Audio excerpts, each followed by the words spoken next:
So I want you to look at this picture on your screen. You can see two kids, right? And if we tell you to pick which of these children is malnourished, I have a pretty good idea which one you're going to pick. And that's why we have one of Nigeria's best pediatricians who is actually here to shed light on this topic called malnutrition. What exactly is malnutrition? What does it mean to be malnourished? There are a couple of things that we're going to try and cover in this episode, which is what malnutrition is, what are the effects of malnutrition on a child, how does this child suffer from malnutrition, what the government can do in order to reduce malnutrition, what parents can do better, what are the options available to us, and I've listed it down on this side of the screen, right? And if you look at whatever topic you want and you think that it concerns you, just jump straight to that part in the video. Like, subscribe, comment, share, send this video to somebody, and let's get right into it. Hello everyone, my name is Dr. Ayodele Renner. I'm a consultant pediatrician and I take care of tiny patients with big personalities and I love every moment of it. And I'm here on Unclogged. So let's jump straight into it. When we say malnutrition, what exactly does it mean? So essentially, malnutrition is a situation in which a person's nutritional status is not optimal. And when we say nutritional status, we can measure nutritional status in various ways. So you can either use the weight or the height or the BMI, depending on the age of the child or the individual. So when a person's weight or height, or depending on the parameter that we're measuring, is less or more than we would like, then that is malnutrition. So everybody just thinks about malnutrition as the person is thin, but I guess I'm going to discuss that. Thank God you mentioned it, because that's actually the next part I'm going to. There seems to be a new wave of malnutrition that's coming up, especially when it has to do with kids who are overweight. Yeah, exactly. So malnutrition can either be undernutrition, which is the one that you actually see, regularly, which is the more typical picture that you get here in Africa and in the war-torn zones. But you also get the overnutrition, which essentially is the obesity. And as you said, we are seeing more and more of those, particularly in areas where people are very affluent, so you're finding them to become, just people are no longer, the children are no longer only malnourished in the way of being thin, they are now also malnourished in the way of being too fat. So an obese child is malnourished. Yes, so an obese child has malnutrition, overnutrition type of malnutrition. So basically, malnutrition is bad nutrition. Bad nutrition. Whether it's under or over. Yes, it's so.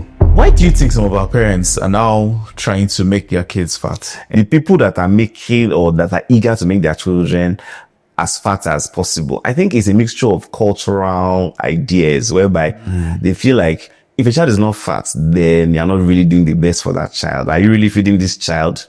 And I think there's also a little bit of the medical profession, and I'm talking about whether it's doctors, nurses, that actually might have contributed to this idea. Because sometimes if a child comes and they're really doing well for their age in terms of their weight, but somebody at maybe the immunization center or the health center says, so it's picking no fat too. So picking no fat. Or mothers also compare their children with other children, either it's in the creche or it's in the Sunday school, and they're like, this with their mates now. How come this one is fat and then my child is not so fat? Meanwhile, the child is actually doing well for their age and their height, So those are all the challenges that people actually look at and they're like, you know what? I'm going to make my child as fat as this other child. So I saw this video on TikTok, and I'm sure you know where I'm going to. I do.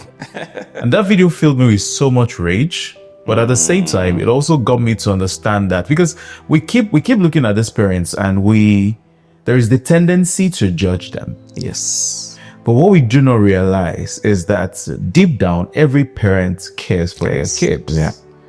And somebody on TikTok took advantage of that inclination of parents to do that and decided to sell a weight gain pap.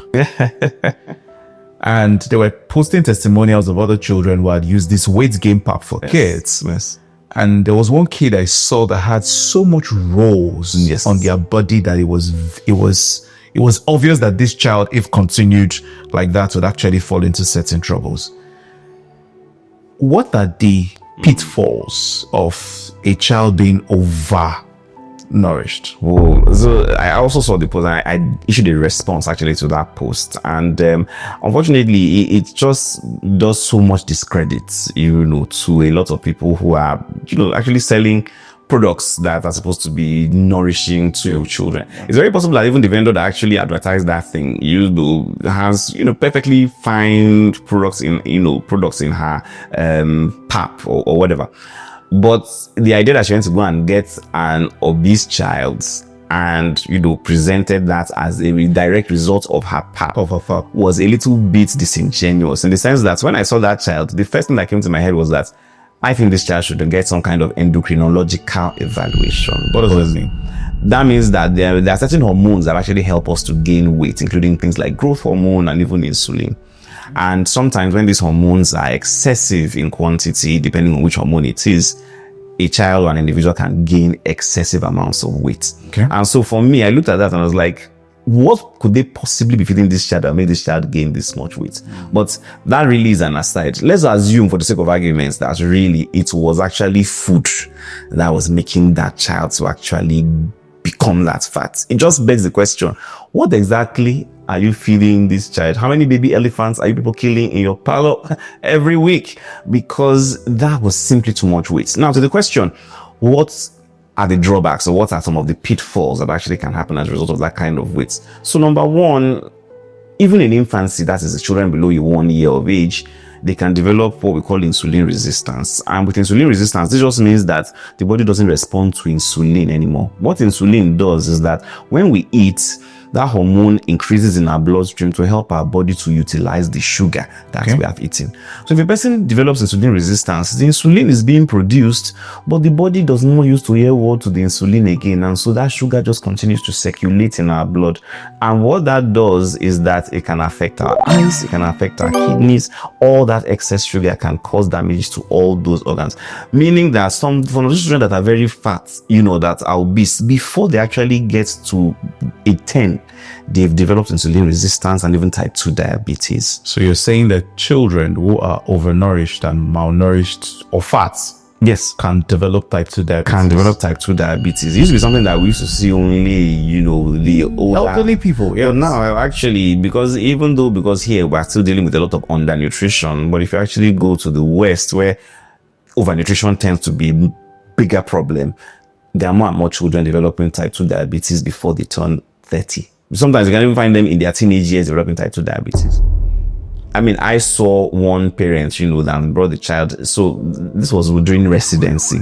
Now, she had come to the hospital and they actually took her to the adult section because of how big she was. So she was 11 and she was 110 kg. What? Yes, so she was 11, but she was 11 years old. Yes, just multiply her age by 10. And that was her weight. So they actually took her to the adult emergency for some strange reason. But after someone got a history, started interviewing her, and she told them how old she was, they called us from pediatrics to say, come and carry your matter. So we went there and we got them, we're like, is she a patient? They're like, yes. And they were so eventually we admitted her. But of course, she had so many complications. She was in heart failure. She had a 10-year-old child in heart failure. A 10-year-old child in heart failure. Her blood pressure was through the roof. She had what we call obstructive sleep apnea.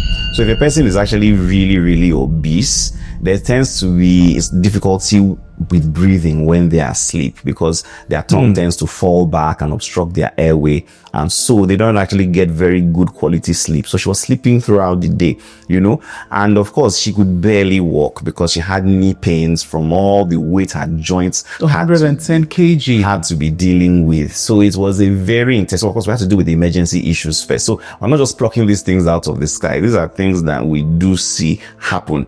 Sometimes, in the community, people might not really see them because, when they do develop these problems, they send them straight to the specialist. But they don't exist. They really are among us. Can a child being too fat affect their performance in school? Yes, it can. So one, even though it's a psychological sort of connection, there's a certain image of self that children who are obese might develop because other children are looking down on them. I know children can be very cruel. There's no name that they will not call themselves. the fatty bomb bomb. Oh. I still remember some of my nicknames. And was I still in there? So, and those things make it psychological too, such that you find out that the child loses concentration in class and then performance begins to drop. I've seen some parents that actually have had to move their children to another school because the bullying was just next level and they couldn't cope, in that scenario.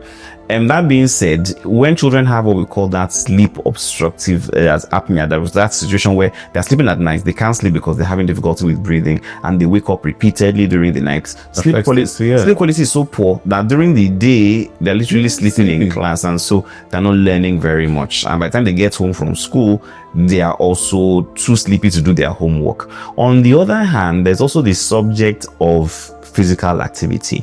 Now, for a child who is obese and not engaging in as much physical activity as they ought to, either because they feel they are incapable of keeping up with their classmates, or they've added so much weight that even physical activity becomes challenging for them, there's a connection between physical activity and brain function for children, such that the more active a child is, they are able to form neurons, form connections, and this actually helps them to assimilate information more readily and more easily because the brain has had time to cool down during physical activity. Yeah. So the absence of physical activity actually can tell on school performance. While it doesn't happen for everyone, for some children that can be a real problem. In your personal opinion, who do you think would suffer from malnutrition faster, an adult or a child? So children will suffer from malnutrition more easily. Adults have quite a good reserve in terms of, and a lot of us that say we must eat something every 2 hours. You won't die if you don't eat something for 2-3 days. So as we know, a person can actually survive without food for 40 days, but if you don't, they say we can't survive how many days without water? It's not a week, please remind me. But yeah, that's an adult. But a child, because a child's reserve is very, very little. Number one, children, particularly those below the age of 5, all they need is just a few hours without food for them to become hypoglycemic, meaning that their blood sugar goes really low, and talk less of the younger children with less weight. And so what we always look at is that for children who have what we call acute illnesses, maybe illnesses that have just lasted for about 7 days, parents always come and tell me that, this short time that he has been ill, he has lost so much weight. And that's a reality because once they don't eat for just a few days, it doesn't take a lot for their reserves to just be depleted. And so it's so much more, pernicious, so to say, for children to be malnourished than for adults. Now let's go to feeding, especially when it has to do with this topic of malnutrition. You keep hearing, oh, my child is not going to eat this. They would rather eat this. This is what they like eating. This is what they don't like eating. And so these are some arguments that I've heard that would make a parent feed their child a certain kind of food. I know I was in one shop one time. No, is it a shop? It was a fast food joint. Not actually know what I'm doing there. I was there and I saw this woman walking with her kids. And they chattered so much junk that I felt like I should call the woman to one side and then have a conversation with her. But these things happen because parents feel like, oh, my children don't eat this type of food. They would rather eat this. Do you think that these are habits that are learned and you can actually train a child to love healthy food and not junk? So yes, there really is a connection between what a child eats and what they have been trained to eat. Food is cultural. So think of people that are living in the villages. How many burger are they seeing to eat? They're eating the things that are given to them. It doesn't mean that those ones are not picky as well and they don't have preferences for one food or the other, which is why you have things like force feeding, because some children simply just do not like the sight of certain types of food.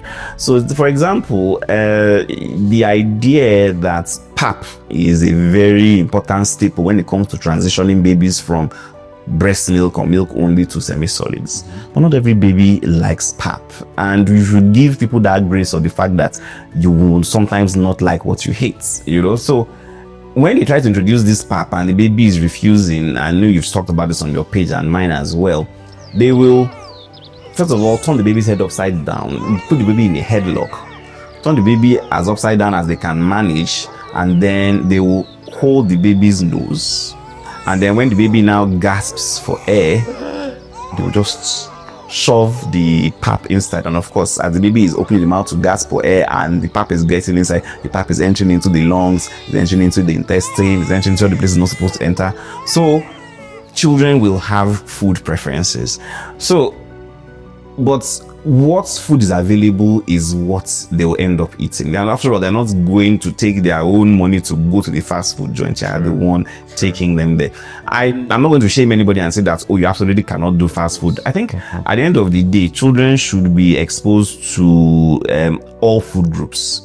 And it was oh, you absolutely cannot give sugar. And I'm not, even though the recommendation is that you really should not give sugar to a child that is less than 2 years, added sugar. Please say that again. Yes, you should not give added sugar to a child that is less than 2 years. When you say added sugar, yes, I'm so sorry, but for the sake of my audience, you have to spell these things out.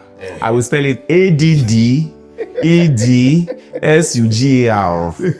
So when you say added sugar, so you cannot make food and carry a spoon of sugar and boom, add it inside for a child that is less than 2 years. That is the recommendation. Why?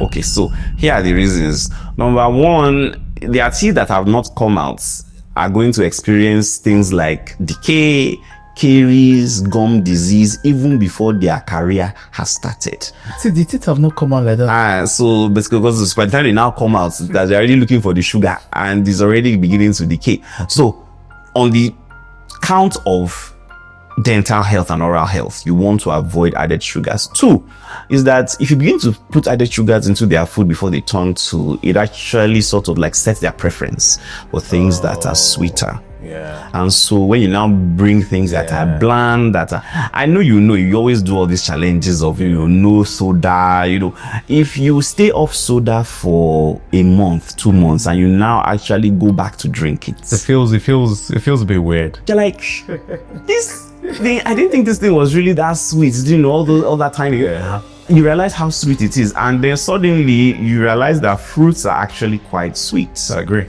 Once you stayed off soda for a while, you realize that this watermelon is nice. So your taste bud kind of gets tuned such that you need sweeter things to get you the same level of dopamine that you need. Are you saying that we can train our taste buds? You can't train your taste buds. You can train anything you want to train. You can train your taste buds to make sure that you readjust to preferring less sweet things. Because at the end of the day, if you look at nature, how many things in nature really are as sweet as soda? If you think about it, maybe the sweetest fruits I can think of actually is pineapple. I'm sure if you Google it, you'll probably be able to find a fruit that may be sweeter than pineapple. But pineapple is the sweetest fruit you can think of, and not all pineapples are as sweet as the other pineapples. So at the end of the day, if you keep on introducing a child that is less than 2 years to added sugars, then you're setting them up to prefer sweet things, and that is the habit that they'll carry on for the rest of their life. What of honey? Can you give honey to a baby? So for honey, you should not give honey to a child that is less than 1 year, and that is because honey can be sometimes contaminated with a particular kind of organism, bacteria that we call Clostridium botulinum. This Clostridium botulinum produces this substance we call botulinum toxin, the same Botox that they use to inject inside people's face so that their face is stiff. And it causes a paralysis of muscles. So if it gets into the baby's system, it can actually paralyze the muscles that the baby uses to breathe. And so we say there is nothing inside this honey. What are you so desperate to give honey for that you risk that happening? And some people say that, but it might be purified. You just shouldn't take the chance. The honey might be purified, but why take that chance? What if there's a contaminant inside? Yes, despite the fact that it has gone through the industrial process of purification, contaminants, things still get under the radar. But by the time a child crosses that 1 year mark, the acid in the stomach is actually strong enough to neutralize or to kill the organisms that are causing, Does honey fall under the category of added sugar? Yes, honey does fall under the category of added sugar. So honey is sucrose. So yes, but you see, people will still insist on sweetening things. People will still insist on sweetening things, because the reason why was they will ask me, Dr. Renner, how can I sweeten? Can I use date syrup? Can I use date powder? Can I use honey? It's like, must you use something? If you must use something, then date powder is a great option. I find out that date syrup is really very interesting in the sense that, and of course the nutritionist should really let me know as well.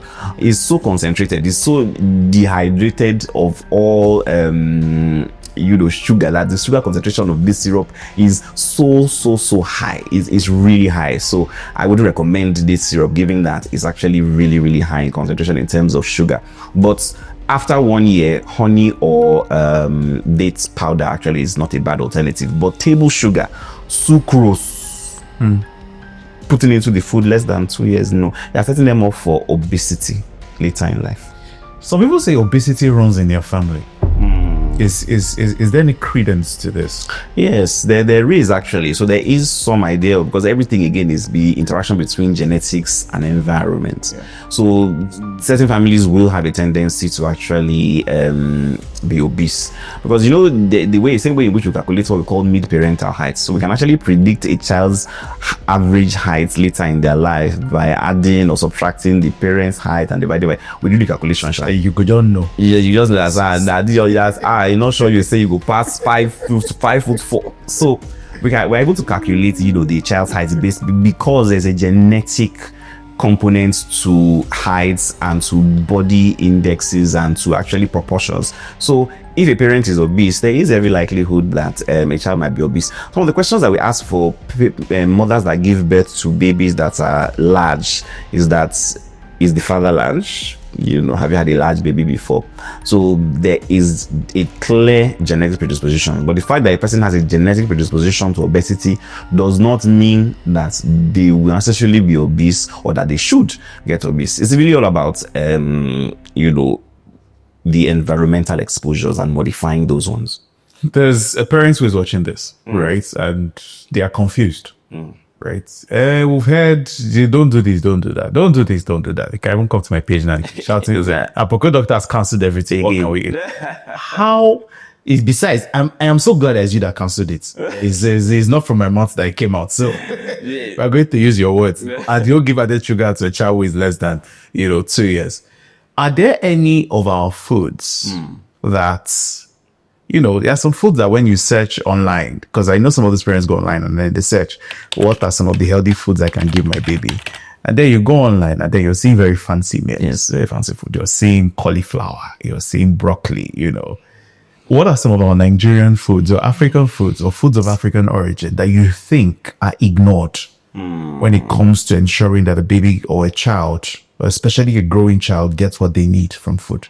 Okay, so when it comes to our local content for food, I think people just think about it along the lines of various food groups. I mean, classically, we know that, there is proteins, carbohydrates, and fats. But if you look at UNICEF and WHO, actually, they put several more groups. So they put things like legumes, things like fish and meat. Eggs is a separate group on its own, and then funny enough, breast milk is actually a separate group on its own too, which is I find very interesting.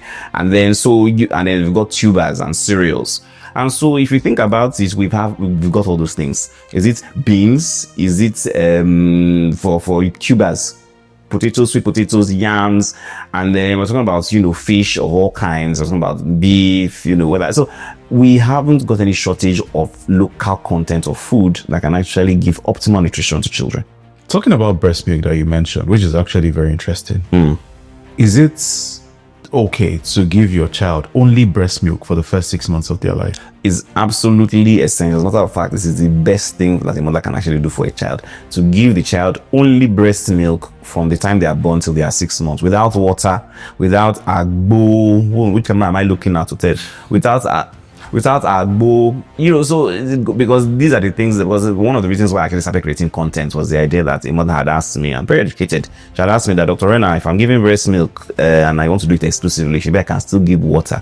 And I was like, no, actually, that's why it's exclusive. But she's not like, but my grandma said that, so if I'm giving breast milk, that baby needs to drink after eating. Like, please, the breast milk is actually 80% water. I have seen a scenario whereby a mother gave breast milk until 6 months and then continued giving breast milk until the child was 1 year, which I thought was crazy, because of course by the time the child came to us, the child was completely malnourished. Sometimes, so there was one scenario where exclusive breastfeeding for 1 year.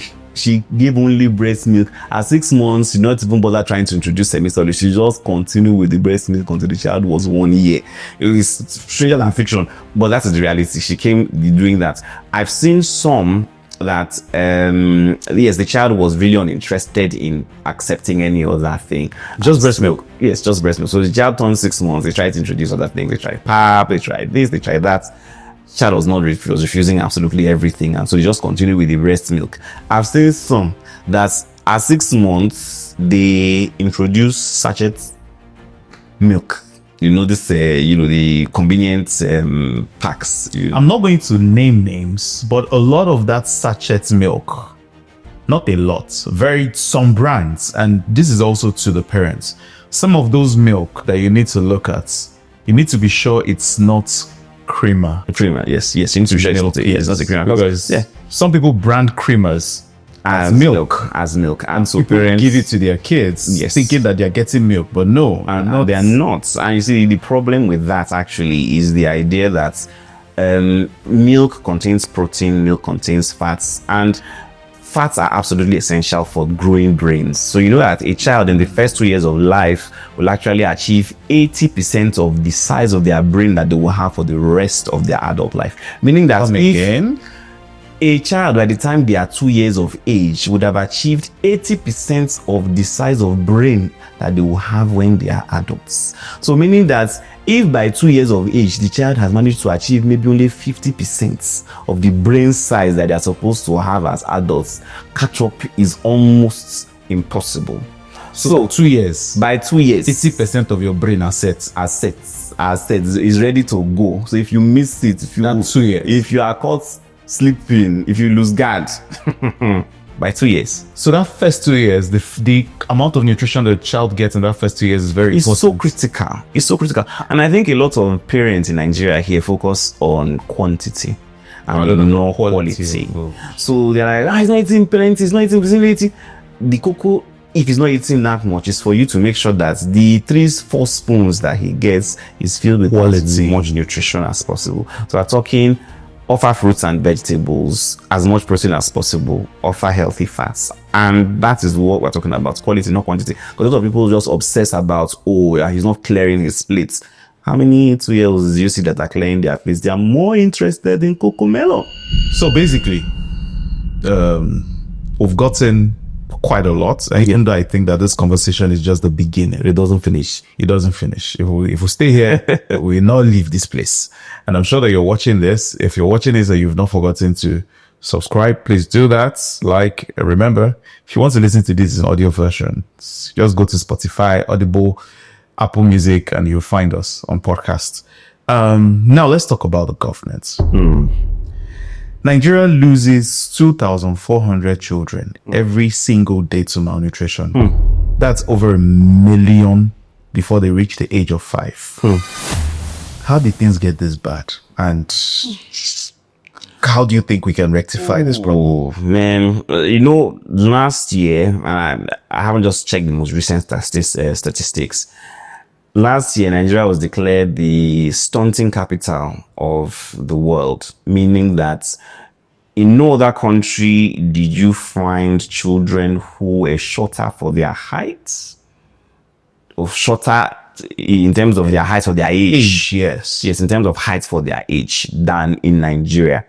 And it's scary to think about countries like Afghanistan, countries that have come from, decades of war. Yes. Don't have those kinds of statistics. And so you just wonder what really is the problem here in Nigeria. Look, as if the reality is that, number one, Nigeria actually has very poor food security as a nation. And of course, not something that started today. We actually don't have very good, food security. So if you think, okay, what if today we are suddenly unable to grow crops, or something just actually comes and sweeps out a lot of the crops in this Nigeria? We don't have silos of storage of grains. We don't have a grain bank anywhere. Nigerians would starve, So number one, there's barely any food security in Nigeria. 2, economic realities have made it that people have to prioritize feeding the person that is going to bring money into the home, or feeding the child that is just consuming food without bringing in any returns. And that's the reality of a lot of families. And not really, somehow, I'd say that in places like Lagos and Abuja, they are really cosmopolitan, and they have these entire strata of what exists in Nigeria, from the extremely wealthy to the extremely poor. And so, but people just imagine that, oh, in Lagos and Abuja, maybe everybody is really relatively okay. That really is not the case. Sure. The reality is that in majority of Nigeria, this whole living below $1 a day is a reality. If you think about $1 being 1,500, and you have 4 children, let's assume 4 children, and most of them don't have 4 children. Most of people have 7 children. And you have to feed yourself, your wife, and the 7 children, and maybe the dog.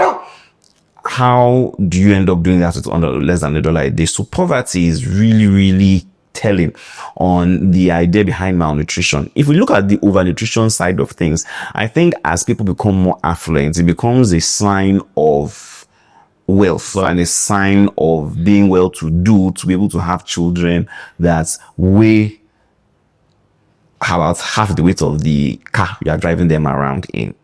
So you are, I mean, it's just a thing of pride to say that, look at how healthy my child looks. We are setting that child up for disaster. So as people get wealthier, they have access to richer foods, and so they are buying foods that they really should not be buying for their children. Of course, when it comes to the role of the government, the reality is that the government really is not investing as much as it should in nutrition and child health. Now, the government is doing a lot of things in terms of health. So things like immunization and vaccinations, as we all know, are relatively free, and vaccinations vaccinations are not cheap because somebody is paying for them. Yeah. So the government, in conjunction with international partners and donors, are actually paying for vaccines so that they get to the arms of children in Nigeria for as free as possible. But you vaccinated the child is malnourished. So what is the vaccine now doing?